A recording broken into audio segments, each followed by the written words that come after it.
Welcome to my channel. இன்றைக்கி நம்ம இந்த வீடியோவில் என்ன பார்க்க போகிறோன்னா ஜென்ரல் அவேர்னஸ் ரிலேட்டடான கொஷின் தான் பார்க்க போகிறோம். இது ஜென்ரல் அவேர்னஸோட part 18 video. Already part 1 to part 17 video general awareness பிளேலிஸ்ட்டில் இருக்குது. பார்க்காதவங்க போய் பார்த்துக்கோங்க. 171st கொஷின், டாக்டர் அமியா சக்கரவர்த்தி யார்? அவர் யாருன்னா ஆர்.என். தாகூர் இலக்கிய செயலாளராக இருந்தார். அதாவது நம்ம ரவீந்திரநாத் தாகூரோட லிட்ரரி செக்ரட்டரியாக இருந்திருப்பார். ஓகே, ரவீந்திரநாத் தாகூர் நமக்கு ஆல்ரெடி தெரியும். அவர் பெங்காலி போயட். அவர் நிறையா ஒர்க் பண்ணியிருக்காரு. ஸோ இந்த அமியா சக்கரவர்த்தியும் ஒரு பெங்காலி போயட் தான். இவர் ரவீந்திரநாத் தாகூருக்கு எடிட்டிங் அது மட்டும் இல்லாமல் நிறையா ஒர்க்கு ஹெல்ப் பண்ணியிருப்பார். ஓகேவா? அண்ட் இந்த அமியா சக்கரவர்த்தி சாகித்ய அகாடமி அவார்டு வாங்கியிருப்பார். எந்த இயர்லனா 1963 வாங்கியிருப்பார். அது போக தாகூரோட ஒர்க் எல்லாமே இவர் இங்கிலீஷில் ட்ரான்ஸ்லேட் பண்ணியிருப்பார்.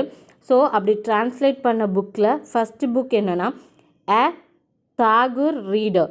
இந்த புக்கை எந்த வருஷம் அவர் பப்ளிஷ் பண்ணார்னா 1961. அண்ட் இன்னொரு புக்கு என்னன்னு பார்த்துக்கிட்டிங்கன்னா the house warming and other selected writings. And இந்த புக்கை அவர் 1965 பப்ளிஷ் பண்ணியிருப்பார்.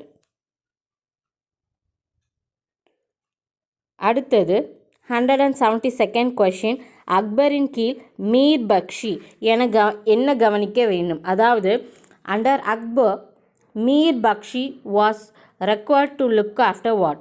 ஸோ நமக்கு தெரியும் மொகல் எம்பையர்லேயே ரொம்ப பவர்ஃபுல்லான எம்பரராக இருந்தவர் தான் அக்பர். அண்ட் மொகல் டைனாசிட்டியில் இவர் 3rd கிங்காக இருந்திருப்பார். ஓகேவா? அண்ட் இவருக்கு கீழே மீர் பக்ஷி அப்படிங்கிறவரை வச்சுருப்பார். இந்த மீர் பக்ஷியோட வேலை என்னென்னா இராணுவ விவகாரங்களே பார்த்துக்கிறது. ஸோ அதனால் இந்த கொஷினுக்கு ஆன்சர் ஆப்ஷன் ஏ, இராணுவ விவகாரங்கள். இராணுவ விவகாரங்கள்னு எடுத்துக்கிட்டிங்கன்னா சோல்ஜர்ஸ்க்கு எப்படி ட்ரைனிங் கொடுக்கணும், அண்ட் என்னென்ன ட்ரூப்ஸ் எல்லாம் வச்சுருக்கணும், அண்ட் எந்தெந்த இடத்துல இருக்கணும், அதுவும் இல்லாமல் போர் யுக்தி எல்லாமே இவங்க தான் டேக் கேர் பண்ணிப்பாங்க. அது போக சோல்ஜர்ஸ்க்கு எவ்வளோ சேலரி கொடுக்கணும், அப்படி எல்லா டீட்டெயில்ஸுமே இந்த மீர் பக்ஷி தான் பார்த்துப்பாங்க. 173வது கேள்வி, ஸ்ரீரங்கப்பட்டின ஒப்பந்தம் திப்பு சுல்தான் மற்றும் யாருக்கு இடையே கையெழுத்தானது? அதாவது the treaty of Srirangapatnam was signed between Tipu Sultan and whom? இந்த ட்ரீட்டி ஆஃப் ஸ்ரீரங்கப்பட்டினம் திப்பு சுல்தானுக்கும் ஆப்ஷன் பியில் பாருங்கள் காரன்வாலிஸ், இவங்க 2 பேருக்கு இடையில தான் சைன் பண்ணியிருப்பாங்க. இது எந்த டேட்டில் சைன் பண்ணியிருப்பாங்கன்னா 18th March 1792 சைன் பண்ணியிருப்பாங்க. அண்ட் இந்த ட்ரீட்டி சைன் பண்ண காரணம் என்னென்னா 3rd ஆங்கிலோ-மைசூர் வார். இந்த வாரை முடிச்சுக்கிறதுக்காக தான் இந்த ட்ரீட்டியை சைன் பண்ணியிருப்பாங்க. அடுத்தது 174வது கேள்வி, the system of competitive exam for civil service was accepted in principle on which year? So அதாவது அரசு பணிக்கான போட்டித் தேர்வு நம்ம இப்போ படிச்சுட்ருக்கோம்னா இதேமாதிரி போட்டித் தேர்வுக்கான அரசு பணிக்கான போட்டித் தேர்வை எந்த ஆண்டு கொள்கை அடிப்படையில் ஏற்றுக்கொள்ளப்பட்டது? ஸோ இது எந்த ஆண்டு ஃபஸ்ட்டு ஏற்றுக்கொள்ளப்பட்டிருப்பாங்கன்னா 1853, ஆப்ஷன் பி.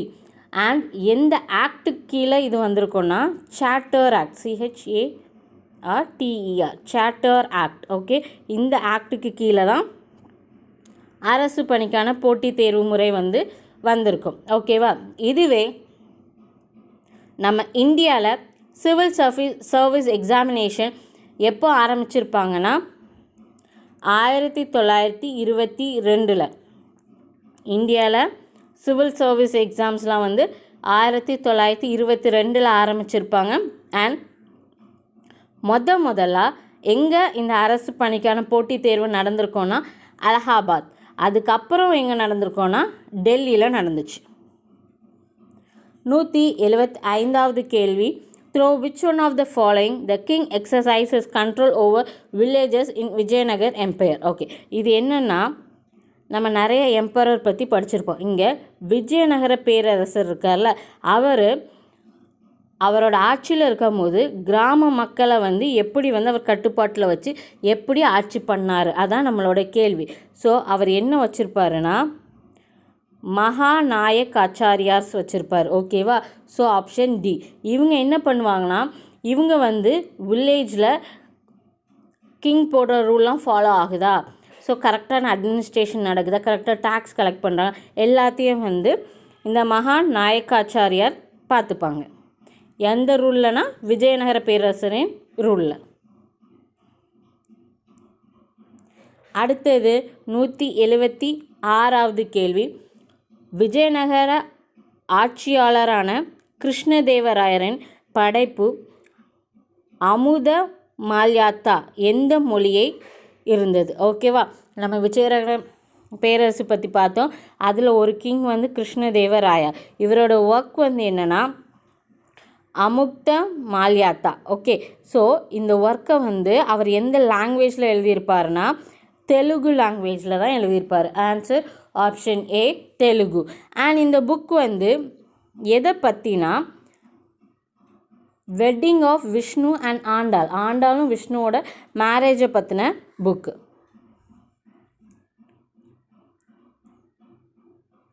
அடுத்தது 177வது கேள்வி. சக்கரவர்த்தியால் எழுப்பப்பட்ட படைகள் நேரடியாக அரசையும் மன்சப்தாரிகளின் பொறுப்பில் உள்ள இடத்தையும் செலுத்தாதது ஏன் தெரியுமா? ஓகே, ஸோ இது என்னென்னா the troops raised by the emperor but not paid directly the state and placed under the charge of mansabdaris were known as.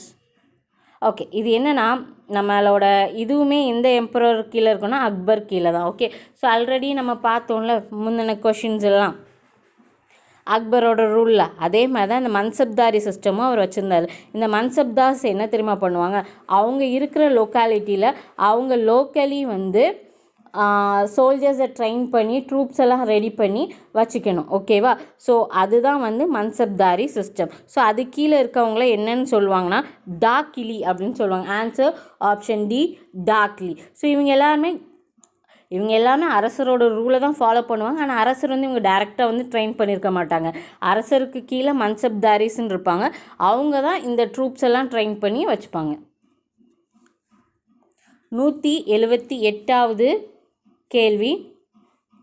Mangalore ஒப்பந்தம் யாருக்கிடையே கையெழுத்தானது? அதாவது the Treaty of Mangalore was signed between whom? Answer option B, the English East India Company and Tipu Sultan. And இது எந்த டைமில் sign ஆகிருக்கும் அப்படின்னா March 11, 1784 sign ஆகிருக்கும். And இந்த ட்ரீட்டி எதுக்கு சைன் பண்ணாங்கன்னா செகண்ட் ஆங்கிலோ மைசூர் வாரை எண்ட் பண்ணுறதுக்காக சைன் பண்ணியிருப்பாங்க. அடுத்தது 179வது கேள்வி.